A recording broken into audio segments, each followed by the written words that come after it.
Hi, my name is Matthew Ling and I'm from the School of Psychology, where I'm a unit chair and principal redeveloper of a 1,000+ student first year unit, HPS 111, or Fundamentals of Human Behaviour. I'm thankful for the opportunity to speak to you today and apologetic that I can't be speaking to you in person. At this very moment, I'm giving an invited talk elsewhere in the city, but nonetheless, I wanted to pass on what we've learned from making changes to HPS 111. If you have any questions or you want to chat about this with me later on, you can reach me via email, mling@deakin.edu.au, or on Twitter where my handle is lingtax, and that's a boring story. This video has captions, so if they're not on already, can you please stop the video and activate them, just so we have that available? This presentation is about accessibility. Now, when we think about accessibility, we typically focus on how we can adapt to things like disability.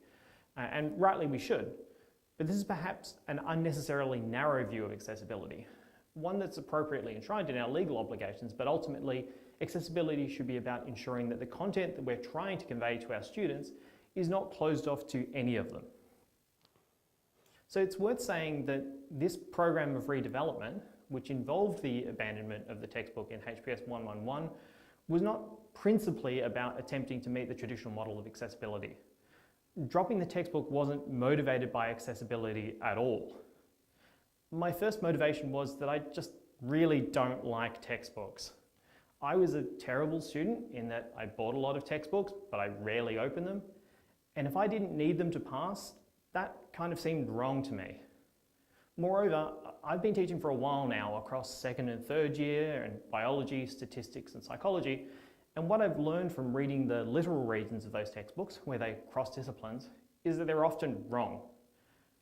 Moreover, even in some of the core sections, the psychology parts of the psychology textbooks, there are incorrect representations of the literature.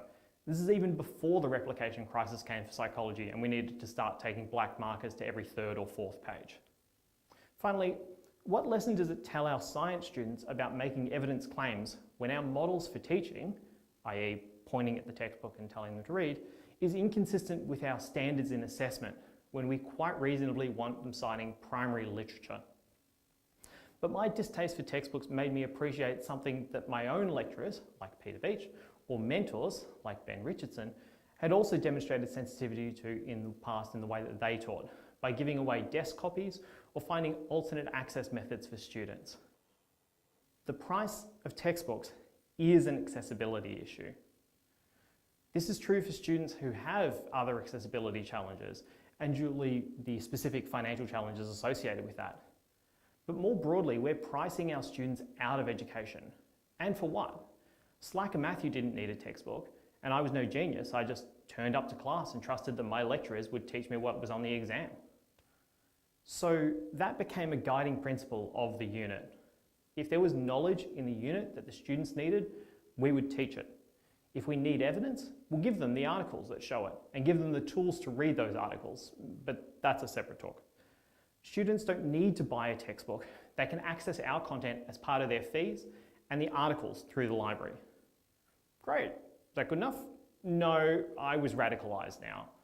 My remit was to make a premium online unit. No unambiguous definition of this was really forthcoming, so I started by thinking about the online learning I'd done and what I thought worked for me, and then I read some articles. And this is what I learned. First, the literature suggests that student attention is short, like less than 20 minutes short. So I scrapped lectures. Second, the literature suggests that teachers' enthusiasm for the content matters, so I got content experts to take the classes. Third, the literature suggests that learners attend more when they can see the face of the presenters, so that became part of the model from the outset. Ultimately, our classes now look quite a lot like this presentation. The lecturer narratively takes you through the content, with content appearing beside them. Occasionally an article will pop up, and through H5P, students can now click directly on those links to access the articles when we were discussing. Each week's content is broken down into a series of videos. Each video is less than 20 minutes, so students can flexibly time shift them to fit into their work, family, and life schedules. And as long as they can access the internet, they can access the unit. Every student gets the same experience in Box Hill, in Boston, or Beijing from the day they enroll. No struggling with textbook localizations or old editions, nothing. But quite reasonably, you might ask, but what about conventional accessibility?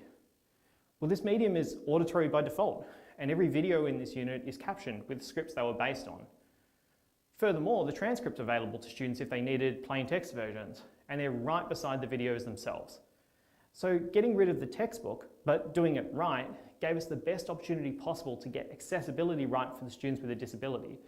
But beyond that, gave us the scope to make it easier for students working and with families to fit a class into their schedule, or for students without the financial means to participate in the same way as their peers with money to burn. Does it harm our outcomes? Evidence provisionally suggests not.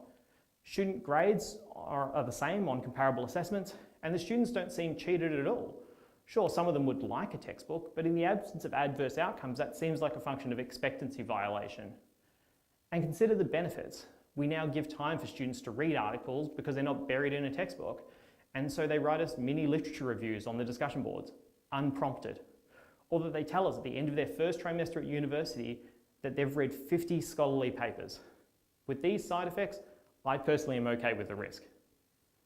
This isn't for the faint-hearted, and I wouldn't recommend it for every person or every unit, but I'd ask you to consider how the practices you've adopted by default, like using a textbook, might contribute to the disenfranchisement of the students who need the most help. Thanks, and I hope you enjoy the rest of the conference.